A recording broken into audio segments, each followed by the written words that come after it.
That was beautiful. It is my honor to invite my dear friend and the president of our congregation, Harriet Mesa.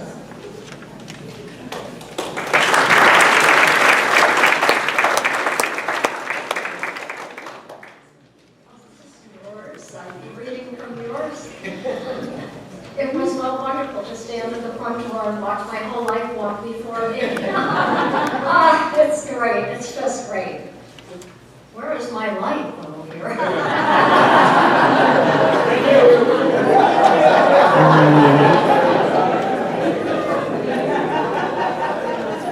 My dear Chapel family, friends, guests, Chag Sameach, happy holidays. Once again we gather to sing Hine Matov. How pleasant it is to come together. But for me, it is more than pleasant. It is wonderful. For me, it means celebrating with my extended family of 42 years. I think about us always. I do think about us always. In fact, I had a dream about our temple recently. In my dream, the temple was financially in the black. Visualize that, of course. But I gotta tell you something. In my dream, being in the black was awful. It was so boring. There wasn't a rummage sale to work on starting Sunday, October 12th.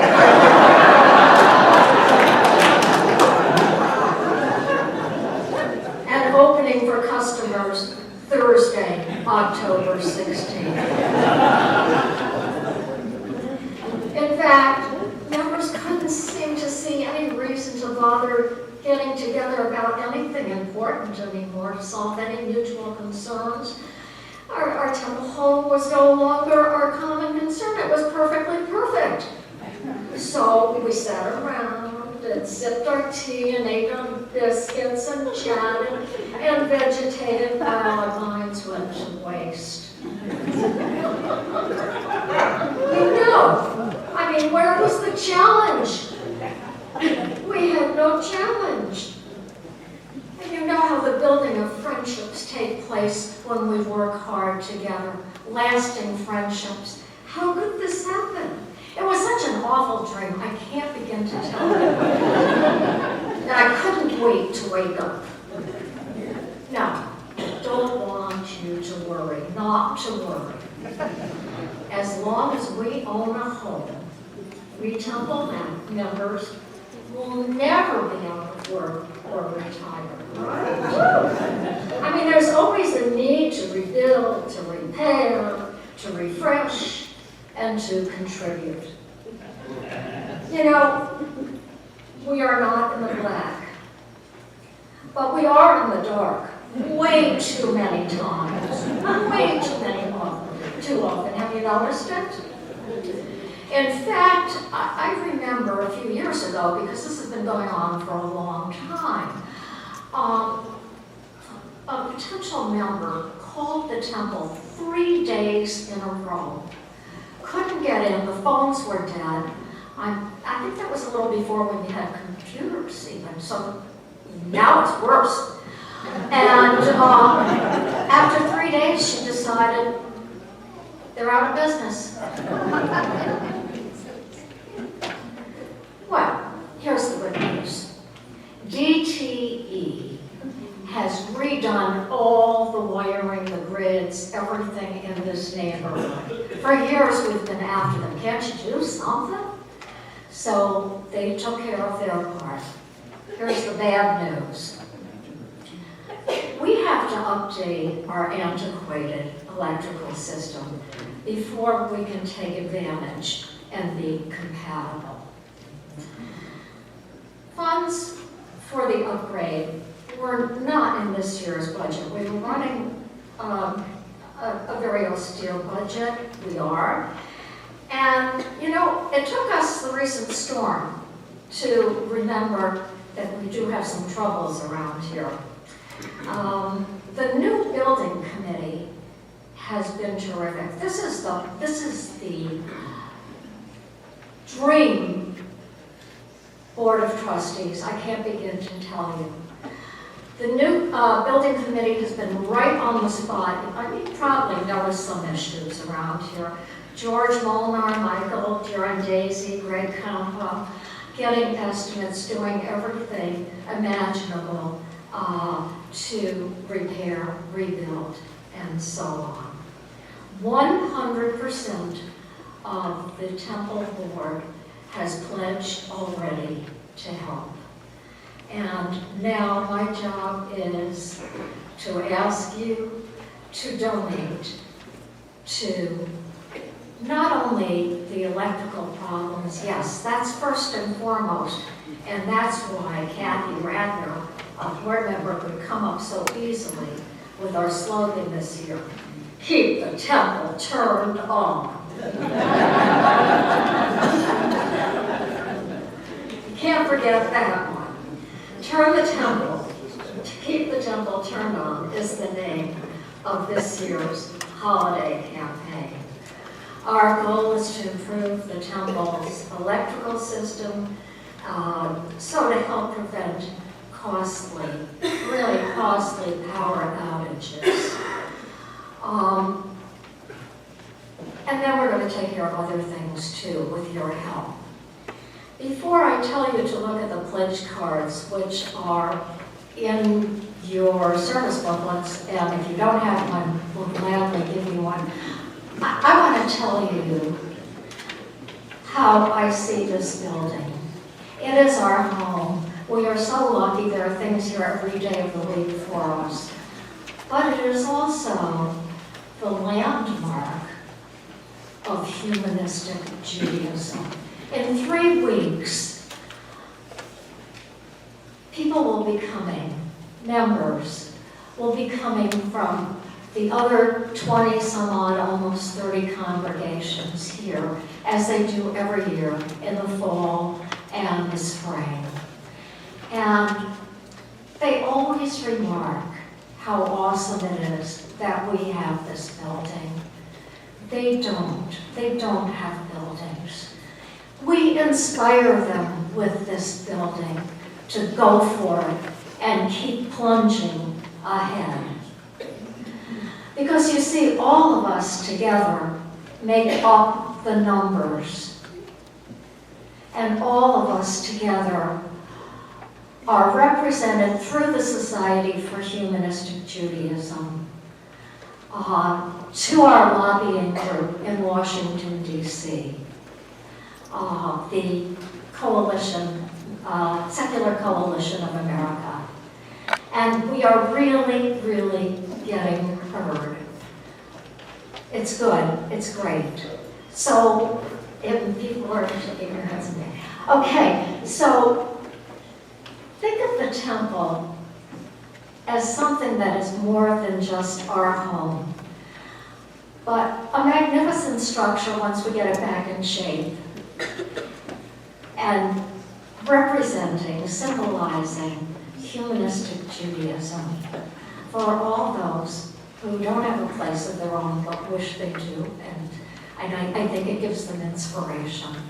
So now you can take out your pledge cards or after the service, and hopefully you will help us and help yourselves by fixing up the things around here that need fixing. We don't want to let this building go. Thank you so much. Shana Tova, and thanks again.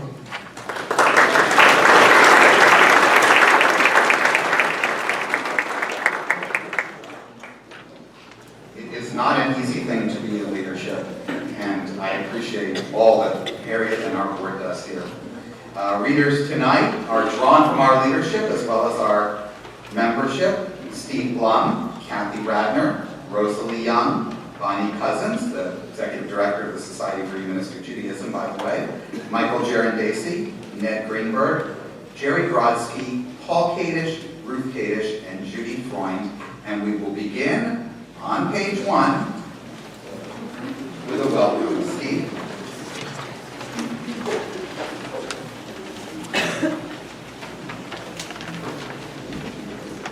Welcome.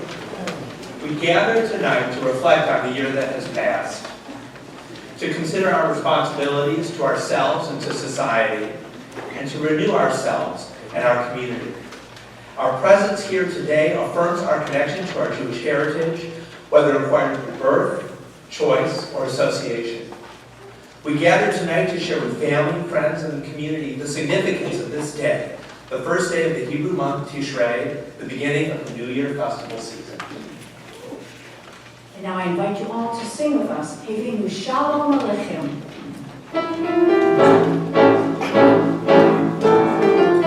Hevenu Shalom Aleichem. Hevenu Shalom Aleichem. Hevenu Shalom Aleichem. Hevenu Shalom, Shalom, Shalom Aleichem. Hevenu Shalom Aleichem. Hevenu Shalom Aleichem. Hevenu Shalom Aleichem. Hevenu Shalom, Shalom, Shalom Aleichem.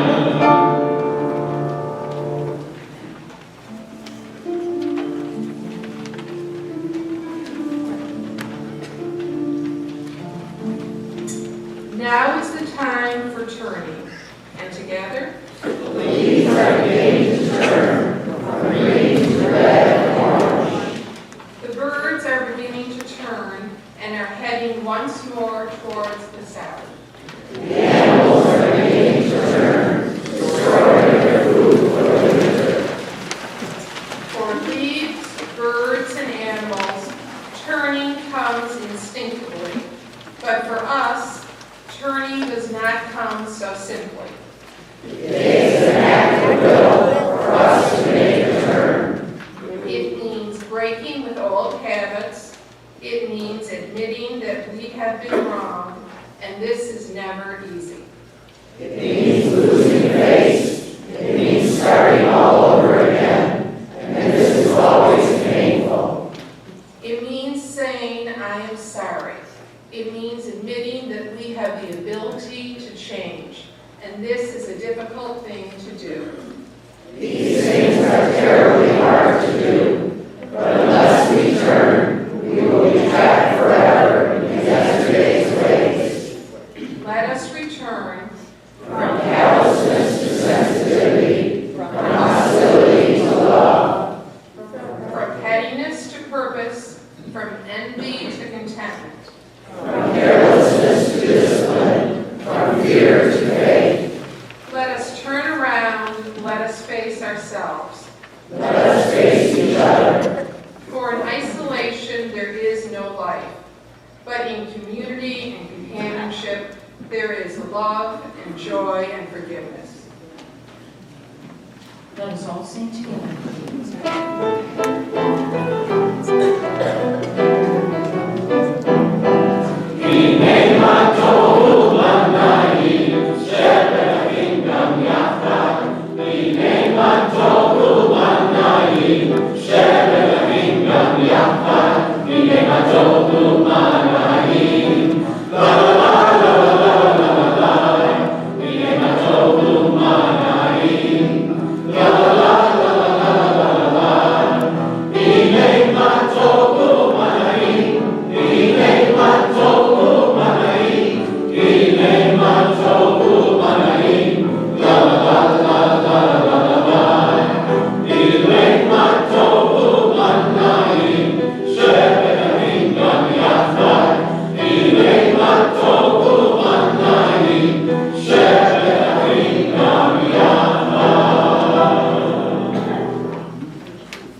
With the setting of this evening's sun, united with Jews of every place and time, we proclaim a new year of hope. May these holiday lights inspire us to reflect upon the light in our lives and the warmth we find in the company of loved ones and community. This It's my pleasure to call upon the members of our leadership to light our Hashana lights.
And now, please join us in singing the blessed is the light Baruch Haor.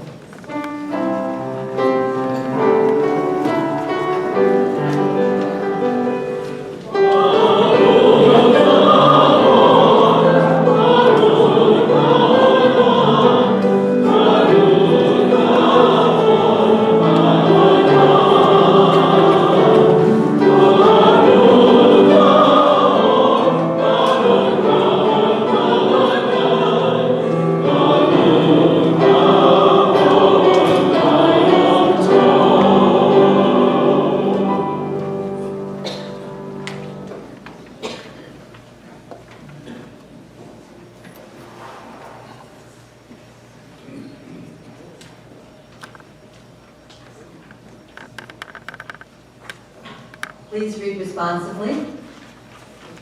May our lives and the lives of all people be brightened in the new year with good health, prosperity, freedom, and peace. We have the power to bring these about. Let us find the resolve. And now, at the beginning of the new year, we search for the spirit of wisdom and understanding. The spirit of insight and courage, the spirit of knowledge and compassion. May we and our common need strengthen one another, sharing our joys, lightening each other's burdens, and working together for the welfare of our community. Please sing together with us.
On Rosh Hashanah, we sit in judgment of ourselves.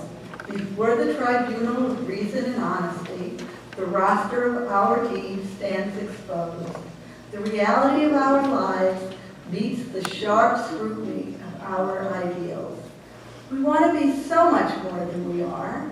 We want to be wiser, kinder, and more confident in the act of living. We want to seize the world energetically and turn it to some urgent purpose. The valleys of dullness in which we wander threaten the meaningfulness of our lives, and we ache to ascend the peaks of excitement. Time passes far too quickly, and the boredom of routine is the terrifying symptom of wasted opportunity. We half live and fear the future. Each of us is capable of an unimagined greatness. Each of us is a treasure house of vital potential. Yet, we allow hesitation and anxiety to inhibit the expression of our being. Past failure and present fear restrict the range of our feeling and thinking. While this day of meditation awakens us to the truth of who we are, it must also quicken within us the reality of what we can be. And now I invite you to say these words written by our founding rabbi, Shalom Line. Holy, where is my light?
Rosh Hashanah comes with a great gift. It is the opportunity to begin again. No one has sunk so low that change is beyond reach. No year is gone, we have closed the ledger. We are free to open our book of life to a new page. Nothing blots it, no indiscretions punish it. Slowly, we lift the pen to once again record our life. And only we can correct the pen. If we have fallen into the habit of blot and smudges, it is harder to write clear and fine words and phrases. But we are invited to try, and we are challenged to succeed. If I had my life to live over, if I had known then what I know now. Rosh Hashanah comes with a great gift, that of beginning again. We know now what we did not know then. What will we do with the knowledge? How will we use the gift? I invite you now to sing For the Right Thing to Do by Yavim Anachnu.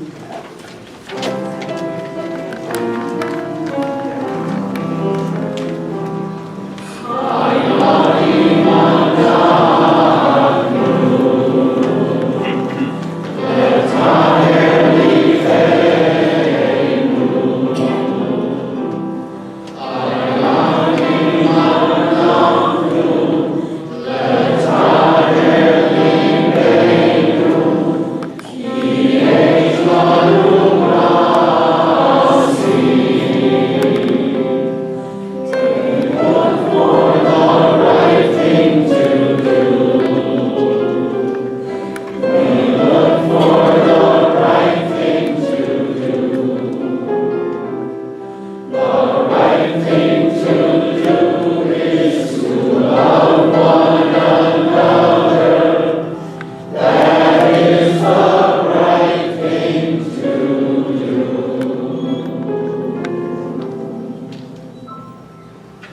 ובחודש השביעי באחד לחודש מקרא קודש יהיה לכם כל מלאכת עבודה לא תעשו.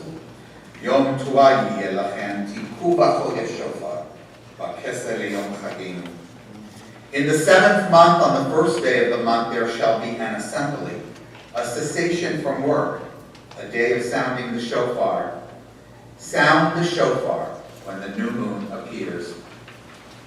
For untold generations at this time, our ancestors listened to the sound of the shofar.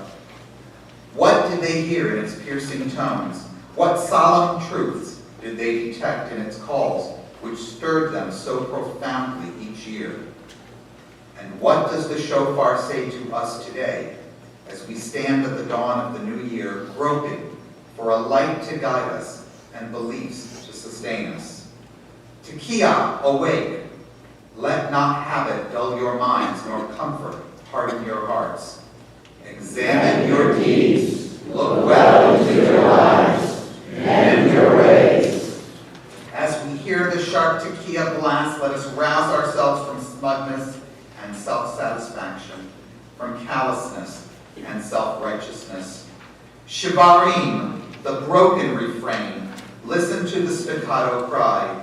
Hear the echoes of sighing and weeping, the deprived and the distressed, the neglected and the enslaved, the bruised and the broken, all crying out for relief from their pain, for release from their torment. As we hear the anguished wail of Shivarim, let us open our ears to the cries of the afflicted and the oppressed, and let our hearts respond with compassion and love. Teruah, the call to battle is sounded. Join the struggle against evil and suffering. Give of your bread to those who hunger. Give of your strength to those who stumble. Give of your time to the lonely and forsaken. Heal the wounded. Comfort the bereaved. Let us hearken to the Teruah's call to action. For in our hands, in our hearts, and in our minds are the means for building a better world, for fulfilling the promise of peace and justice, and for hastening a day when these shall prevail throughout the world. I'm joined by Jerry Grodsky, who will sound the shofar for us. Tekiah. Shivarim. Teruah.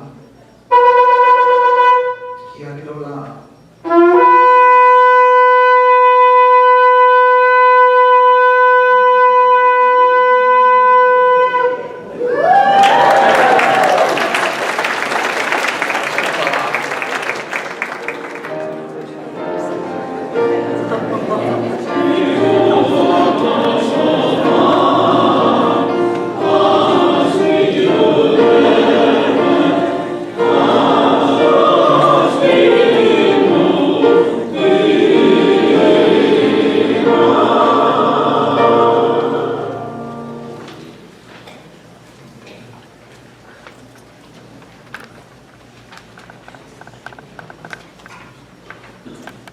The moon is dark tonight, a new moon for a new year.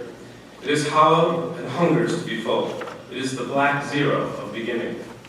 Now you must void yourself of injuries, insults, incursions. Go with empty hands to those you have hurt and make amends. It is not too late. It is early and about to grow. Now is the time to do what you know you must and have feared to begin. Your face is dark too as you turn inward to face yourself, the hidden twin of all you must grow to be. Forgive the dead year. Forgive yourself. What will be wants to push through your fingers. The light you seek hides in your belly. The light you crave longs to stream from your eyes. You are the moon that will wax in Euclid. Let's all sing together Safaki.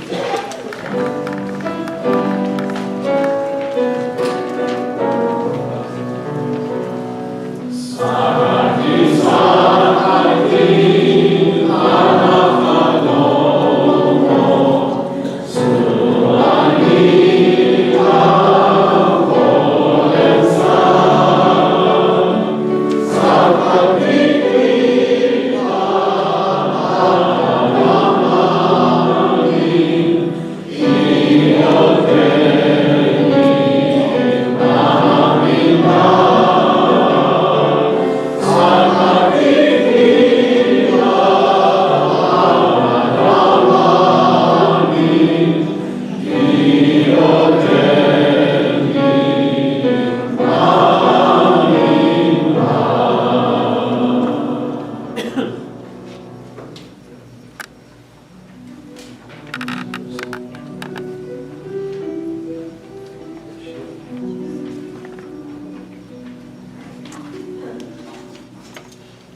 the twilight of the vanishing year, our hearts are filled with a sense of gratitude.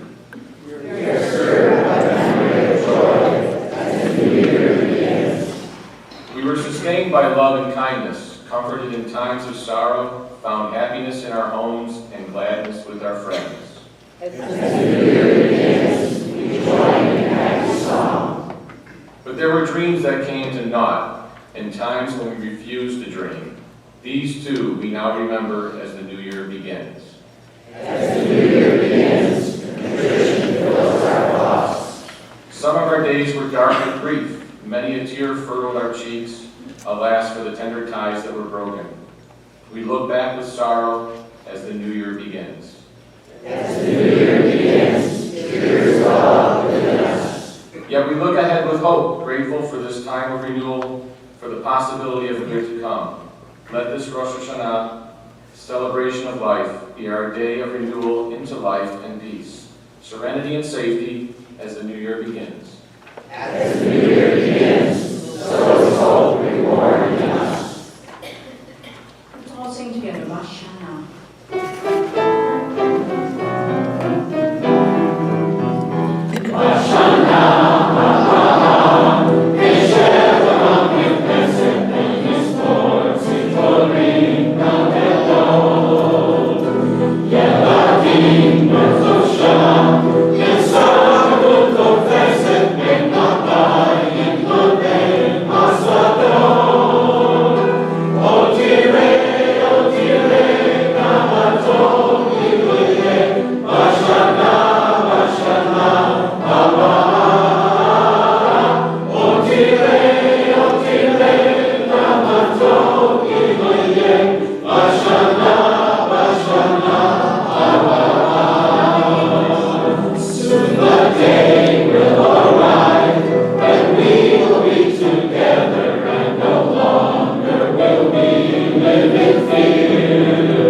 We seek peace.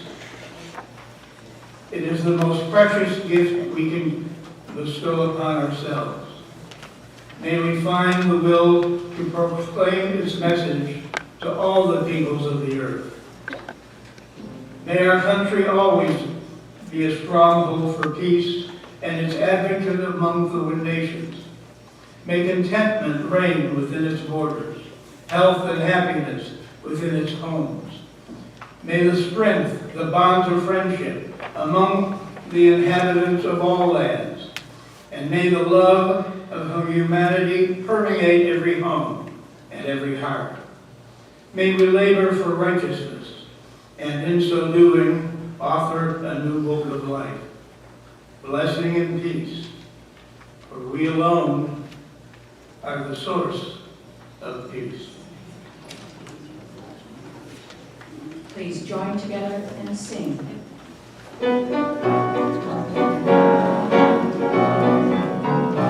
Namaste, Shalom, Namaste, Shalom, Aleinu, Ve'avo Ha'olam, Ve'enu Himru Shalom, Namaste, Shalom, Namaste,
In this community where we find strength and common purpose, we turn our minds and hearts toward all those who need our love and support, those who are ill, those who suffer pain of the body or spirit, those who are lonely, those who have been wronged.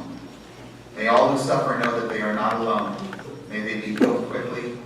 May they experience a complete recovery, refuah shlema, the renewal of body and the renewal of spirit. And now we invite you to sing with us Refuah Shlema, complete healing.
In memoriam. I shall not disappear without a trace. Within your hearts my flame shall find a place. I'll carry this great truth across the earth, that we are holy, yes, beyond all worth. From land to land I'll seek my radiant goal, till we shall reach the heights of our own soul. Till every demon shall be overthrown, and freedom come at last into its own. The path I choose leads on from heart to heart. No, not without a trace shall I depart. The treasures of my life are yours to keep. The harvest of my days is yours to reap. For it was your unfathomed life to me showed what a giant this poor dwarf might be. Not everything I reach for can be mine, yet this I know, at least I'll leave a sign. In every miracle of my refrain, I see your footprints. All your ageless pain is mine now. All your laughter I've embraced. I know my life shall never be erased.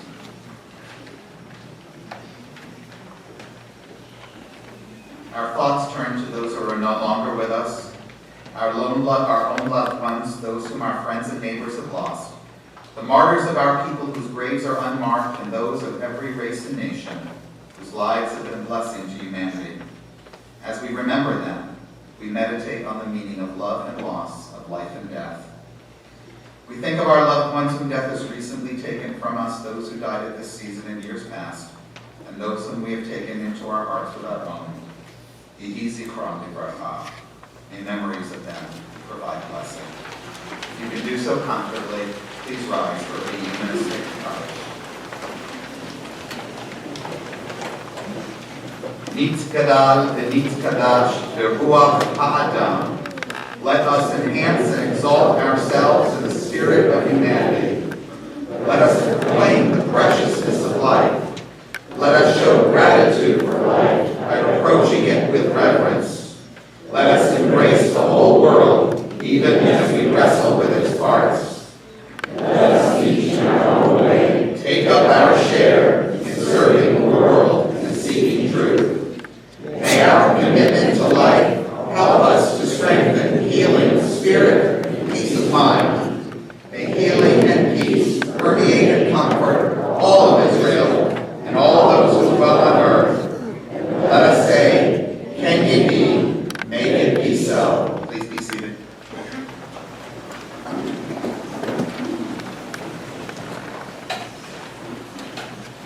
Well, again, Shana Tova to everybody. You and yours a sweet, happy, and healthy year. It's going to be a very interesting year for our congregation because this is the year that we are going to engage in an important temple-wide conversation about the most central topic a community can address. What are our basic values and where do we want our community to go? Some of you have heard me talk about it already. Everyone will learn more about it in the months to come, and we hope that everyone will participate in the conversation. Before we embark on this critical enterprise of planning our future, it would be valuable for us to examine something of our history as a movement. Tonight, I'm going to talk about one of the central issues that has concerned the modern Jewish world. I'm also going to discuss some of the ways in which it has played out in our movement. On the global Jewish scale, we might describe it as the tension between particularism and universalism. In our own movement, it is best understood as the balancing act that we create between our commitments to our Jewish heritage and our obligations to our humanistic philosophy. Now, I'm actually not talking about philosophical matters tonight, or the compatibility of Judaism and Jewish identity and humanism. Ideologically, I think we're quite clear about how our humanism and our Judaism fit together. Our journals and our websites are brimming with articles and statements about how these coexist. I'm talking about practical, organizational issues, about how we involve ourselves in two distinct communities.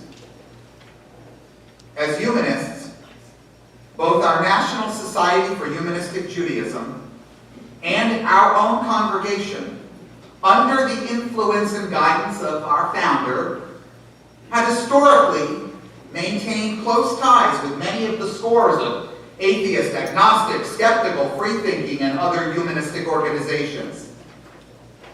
Yet this is a synagogue, part of the Jewish community. And we are a member of that community too, with its various federations, congregations, and charitable bodies. And here are the horns of our dilemma. Sometimes these two communities are actually working at cross purposes. Their goals are not always the same. And while we, in our own little temple shtetl, understand exactly what we mean by humanistic Judaism, we sometimes find ourselves caught in the middle. We ask ourselves, to what extent do we belong in this broader Jewish community with its emphases on Jewish continuity and its hand-wringing over questions of intermarriage, who is a Jew, patrilineal versus matrilineal descent, and boundaries. In short, what we might call Jewish tribalism. Because philosophically, in all the ways that transcend our cultural attachments, we are, at bottom, humanists, committed to breaking through boundaries, to creating a world where universal concerns are emphasized and differences are celebrated, but not enforced. There's a Yiddish maxim that says, you cannot dance at two weddings with one tuchus. For over 50 years, that is precisely what we have been trying to do. Before we consider our own situation, it might be helpful to look at the broader Jewish historical context. We are certainly not the first generation to deal with these issues of belonging. It actually began with the Enlightenment and the very first Jewish reformers. Let me tell you how they handled these tensions of balancing Jewish particularism and universalism. The dilemma first began to present itself in Europe in the wake of Jewish emancipation. That was the first time that Jews enjoyed the rights of general citizenship. But it was here, in America, that the question became so central to their identity. Here, they found themselves citizens of a nation where, religiously speaking, you could be anything you wanted to be, or nothing at all. And in the mid-1800s, with the first great mass immigration of Jews, most of them of German descent, the question became pressing as they wondered just how Jewish they should be and just how American. True, some traditionalists thought that they could be fully both. And in later years, that did become more of an option. But in mid-19th century America, most found this approach untenable. They imagined it an impossible task to reconcile halachic, law-laden Judaism with membership in a free society. They believed that preserving an antiquated form of Judaism was a guaranteed formula for what we today would call irrelevance. So Jewish reformers proposed an extensive program of reformulating Judaism itself. They wanted to stress its universal message, and they also wanted to retain loyalty to Judaism. Much like later humanistic Jews, at first, they concentrated on developing the philosophical underpinnings of their newly reformed Judaism. But practical considerations were never very far from their minds. By 1885, these reformers had articulated a new kind of Judaism. They thought it would fully address the tensions between particularism and universalism. It became known as the Pittsburgh Platform, and it guided Reform Judaism for decades. The statement utterly denounced Jewish separatism and excessive particularism. It fully dismissed the entire body of Jewish law. The Mosaic legislation, they wrote, was no more than a system of training the Jewish people for its mission. It no longer possessed the power, in their words, to impress the modern Jew with a spirit of priestly holiness. In a particularistic vein, they did praise Judaism, claiming, although fudging it a little bit, that it had always possessed an inherent universal mission, which they called the highest conception of the God idea. And if the Jews had persisted in their insularity, it was only because, as they put it, they had preserved and defended midst continual struggles and trials and under enforced isolation this God idea as the central religious truth for the human race. Now, they said, Judaism could be a faith for a more enlightened people with universalist goals. It could take its seat at the table of modern religion alongside the Protestant and Catholic faiths.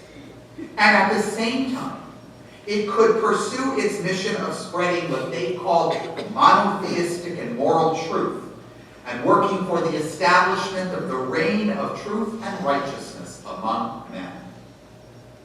All the while, even as they universalized Judaism in ways that made it look less and less recognizably Jewish, they still maintained how important it was for people to remain Jewish. They spoke of the utmost necessity of preserving the historical identity with their great past. They invested their efforts in building and maintaining congregations and seminaries and other particularistic Jewish institutions to teach and preach their new universalistic mission for Reform Judaism.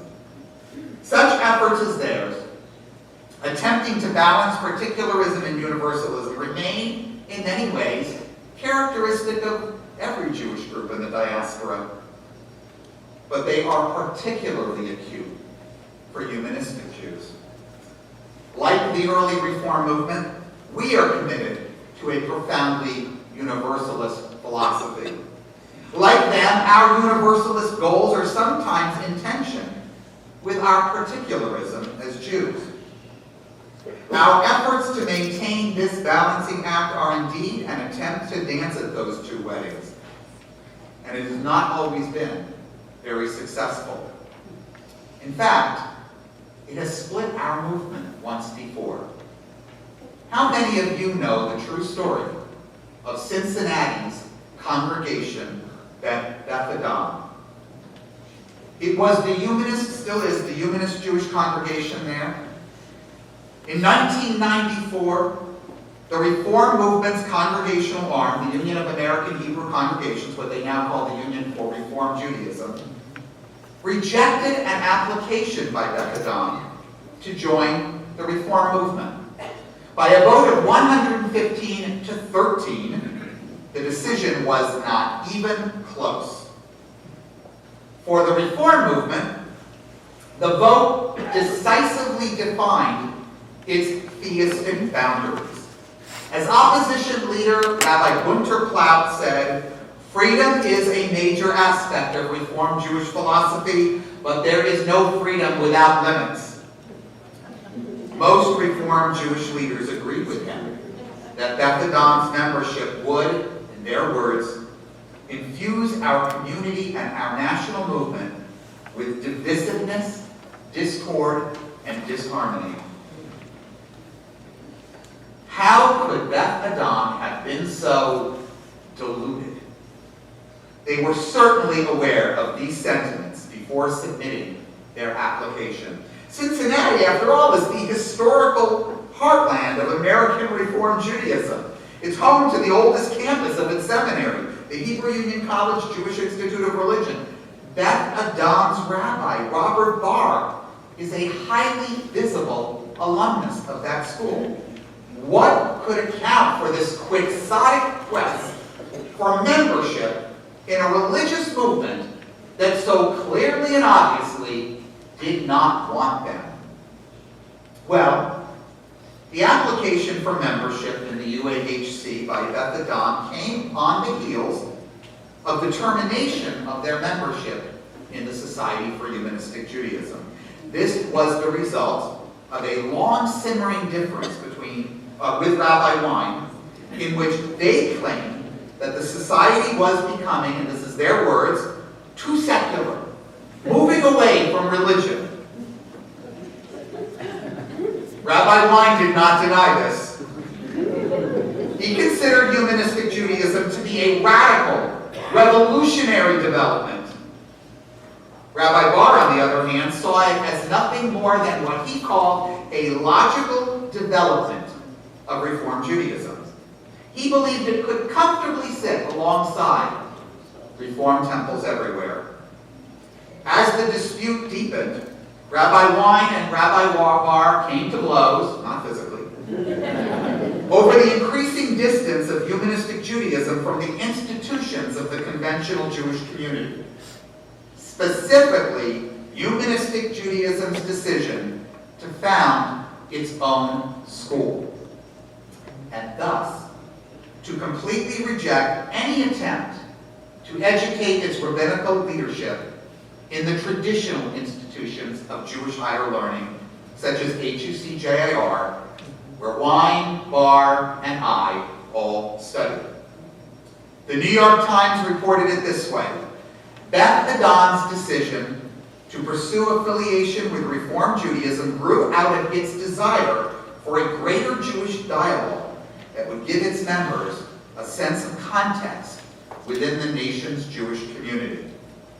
In other words, Beth Adam sought to be counted as a fully recognized player in the largest and most successful liberal religious organization in the Jewish world. As they saw it, their humanism was nothing more than a variation on the theme of Reform Judaism. They didn't want to dance at two weddings. They only wanted to go to the Jewish wedding. Well, when they failed to secure their longed-for membership in the UAHC, they did not return to our movement. They chose to remain independent. Today, as an institution, their communal agenda is completely, entirely particularistic. They concentrate their efforts primarily on outreach and increased Jewish engagement and observance within a liberal, Jewish, albeit non-theistic framework. Meanwhile, under Rabbi Wine's leadership, the Society and the Birmingham Temple sought increased engagement with the humanistic world. Sherwin Wine himself worked intimately with some of the humanistic world's greatest leaders. Consider some of his accomplishments. In 1976, he joined forces with 4 other powerhouses in the humanistic movement. Howard Radis, Paul Kurtz, Paul Beatty, Corin Arisian, believe me, these are big names. Together, they created the Humanist Institute. Almost 30 years later, it continues to thrive as a key department of the American Humanist Association. In fact, when Rabbi Wine was named into that very, very rare and small society of people who claimed the title of American Humanist Association's Humanist of the Year, he was not solely recognized for his work in humanistic Judaism. It was for the recognition, or in recognition of what he had done, both for our movement and for humanists across the world. I think it might be fair to say that he received an award for his success at defying that Yiddish maxim and keeping his tuchas to 2 weddings. Our congregation and our entire movement have continued his legacy. We have maintained our good citizenship in the humanistic world. Whether we are celebrating Darwin Days, organizing fundraising efforts with a foundation beyond belief, our society attending the Reason Rally, welcoming speakers from the Center for Inquiry, or hosting right here Richard Dawkins, we are supporting the goals of the larger humanistic movement because we see ourselves as an important part. Just this past Sunday, our congregation opened its doors to one of the most significant new international humanistic efforts in recent history. Started over in England, it's called the Sunday Assembly, although CNN for some reason calls it the Atheist Assembly. And they began to hold their meetings here. Some of you may remember that when Richard Dawkins appeared here, his warm-up speaker was the former executive director of the organization that Harriet mentioned just a few moments ago, the Secular Coalition for America, a very important organization. For those of you who are not familiar with its work, its purpose is to, in part, guard the separation of religion and government. But it's not the only organization that does that. In fact, there's another one too, at least one. Americans United for the Separation of Church and State lobbies on almost identical issues. And its list of cooperating organizations boasts some of the biggest names in the religious and Jewish world. But the Secular Coalition for America's mission differs in one great point. It describes itself as also protecting the welfare of non-theistic Americans. The AU, on the other hand, a wonderful organization, is much more a coalition of religious groups. Its director, Barry Lynn, an incredibly dedicated human being, happens to be an ordained minister in the Liberal United Church of Christ. I could give many more examples of our tuchah shaking at the humanistic wedding, but I want to go to the Jewish wedding for a moment. How are we doing there? Earlier, I discussed Reform Judaism's initial efforts to balance universalist concerns and Jewish particularism. The movement that these early reformers created is now known as classical Reform Judaism. Why classical? Because it no longer exists. There are important lessons here for our movement. For classical Reform Judaism, recasting Jewish observance was its highest priority. The same is true of our movement. Classical Reform Judaism yielded radical changes in Jewish practice. Humanistic Judaism's reforms go further yet. Classical Reform Judaism has all but disappeared as a Jewish option. One by one, its reforms were either reversed or revised. Will our movement suffer the same fate? When we look at the earliest prayer books of the Reform movement, we can get an idea of just how radical their reforms really were. Hebrew was almost completely eliminated. Fundamental prayers and passages were reworded or purged entirely. In some Reform temples, Sunday mornings became the prominent hour of worship. Jewish traditions took a back seat, and Jewish services began to look more and more like they did in Protestant churches. There were many people who were profoundly unhappy about this universalism. In 1910, at New York's most prominent Reform congregation, Temple Emmanuel, still sitting in all its glory on the Upper East Side, Rabbi Judah Magnus let their anger fly. It was reported this way in the New York Times. A prominent Christian lawyer of another city, complained Dr. Magnus, has told me how he entered this building at the beginning of a service on a Sunday morning and did not discover he was in a synagogue until a chance remark by the preacher who betrayed it. Such criticism mounted in the Reform movement, and as most of you are aware, even if you didn't realize it started as early as 1910, that movement began to look inward. It focused its efforts more and more on looking and feeling more authentically and, I would say, particularistically Jewish. Though this transformation would take decades, eventually Reform Judaism emerged with a fairly traditional outlook. Now, this is not to say that they abandoned their social justice agenda or became unconcerned with the rest of the world, just that they became mostly concerned with the Jewish world. And consequently, their commitment to universalism was swallowed up in their quest for Jewish survival. Humanistic Judaism has faced some similar challenges. We sometimes have difficulty recruiting Jews to our movement because of the wholesale changes that we've made to our services. Of course, as you heard tonight, we do feature some Hebrew and Yiddish songs, so maybe Magnus's lawyer would have recognized the Jewish roots of our services. But in reality, Humanistic Judaism has preserved far less of the traditional liturgy than classical Reform Judaism. And for us, there is no going back. Non-theism, the bedrock of our belief system, and really our central difference, could not possibly accommodate theistic language or practices of any kind. Even if it meant doubling or tripling our ranks, we would not reintroduce the recitation of the traditional Shema or Kaddish.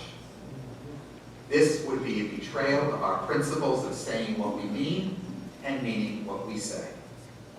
More challenging, however, than this internal dialogue amongst ourselves has been our collective, sometimes individual, participation in the larger Jewish community. We have had some successes. In 1998, our movement hosted a program at the General Assembly of the Council of Jewish Federations. That's the largest gathering of Jewish leaders and organizations in North America. The following year, we hosted a Shabbat service there. In some ways, it put us on the map. We were the 5th denomination. It was a welcome acknowledgement by the Jewish establishment that we belonged. We've also developed warm relationships in other quarters of the Jewish community. The International Campus Hillel organization, which I have deep ties, has recognized us as an official partner agency. These achievements represent the fruits of our desire to remain visible and engaged nationally and locally with the greater Jewish community. Here in Detroit, the Birmingham Temple is now a fully recognized member of the local Jewish community. And if there are those in the community who continue to reject us, well, that's the case for Reform, Reconstructionists, Renewal, Conservative Jews, and everybody else. In stark contrast with the early treatment of Rabbi Wein, my predecessors and I have been welcomed into full membership in the Michigan Board of Rabbis. Another very positive indication of our commitment to the Jewish people can be found in the network of relationships that the two branches of our movement, one in North America and one in Israel, maintain with each other. For while I'm sure you're aware that Israel is headed a little bit to the right, nevertheless, our values as humanists and Jews are being furthered there by our movement's representatives. They have experienced some measure of success. There are more humanistic rabbis in Israel than there are in North America. But if we feel a great deal of kinship with our brothers and sisters here and our brothers and sisters in Israel, we still continue to feel some degree of alienation. In most Jewish communities, our movement remains largely unknown. Jewish leaders have never heard of us. We are better known in humanistic circles. And then there is this reality. Though it is highly issue dependent, we often find ourselves at odds with the values of the conventional Jewish community. We are frequently turned off by their obsession with Jewish continuity, with intermarriage, with their sometimes blind support of Israeli government policies, and with their educational agendas of making more and better Jews. We're frequently discouraged by their inability to engage the many difficult issues facing humanity without the constant need to ask that age-old question, is it good for the Jews? And we are frequently discouraged by the conventional Jewish community's inability to engage the faculty of reason, not just emotion, in decision-making and policy setting. Because we do not reject, nor merely accept the reality of intermarriage, we embrace it. We do not rail against the idea of children being raised in more than one tradition. We encourage it. We do not prioritize Jewish survival as our highest aspiration. We want to see all cultures and people survive and flourish and evolve into those kinds of societies that can demonstrate moral and ethical ways of life. All of this reflects the reality that many people in the Jewish world do not always share our values. But it also begs these questions. Must our family, the Jewish people, this Jewish family of ours, share our ideas? Is it necessary for us to find common ground? Since when have Jews ever come to any widespread degree of agreement? Is that even something possible? Is it even something Jews can do? The weight of the evidence of Jewish history would seem to suggest that it is not. After all, wherever you have two Jews, you know the rest. Our commitment to our Jewish cultural identity, expressed in many ways by our participation in the larger Jewish world, need not dictate that we toe some Jewish party line. Even if we sometimes feel that we are the sole holdouts, which, by the way, we almost never are. When we participate in the institutions of Jewish life, we do so because we want to be part of the Jewish world, this Jewish family of ours. Because we know that being part of a family does not dictate or in any way imply that we can all see the world the same way, or agree on every issue, or that we can always cooperate on every project. Being part of the Jewish family, like any family, is really about the shared stories and ties and celebrations and history and all those things that bind us. When our movement was founded, it was not clear that we would forge so many ties with the larger humanistic world. Things could have gone another way. Rabbi Wein might have followed Rabbi Barr's lead in minimalizing our involvements with these universalistically concerned groups. He may have favored a more robust Jewish particularism. But his commitment to universalism and the shared goals of the humanistic movement led him and us in another direction. At the beginning of our movement, it was also unclear where we would fit into the Jewish community. Our efforts to do so have been both a blessing and sometimes a little bit of a curse. As we go forward, as a congregation and as a movement, we will continue to struggle with our affiliations in both worlds. And just as we have defied so many other conventions, we will continue, or at least make a valiant effort, to defy that age-old maxim and to dance at two weddings with one tortoise.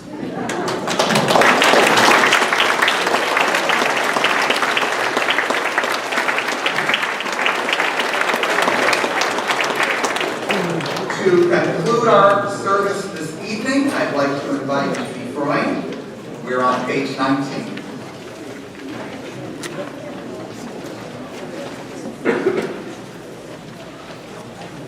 We begin this new year with hope in our hearts for a good and sweet new year.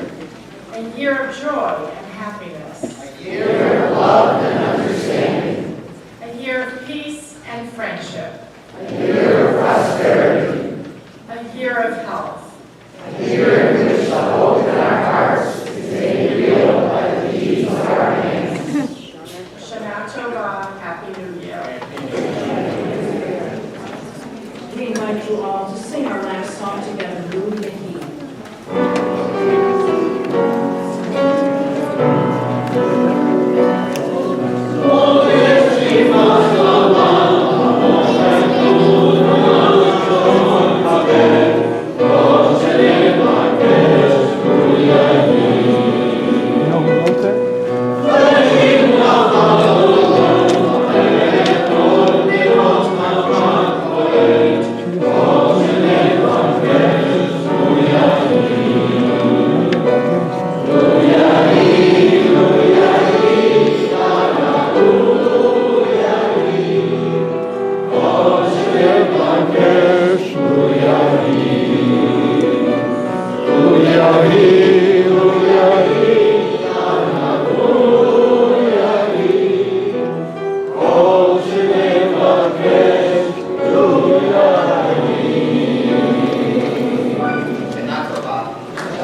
Please grab your books and drop them in one of the basket exits.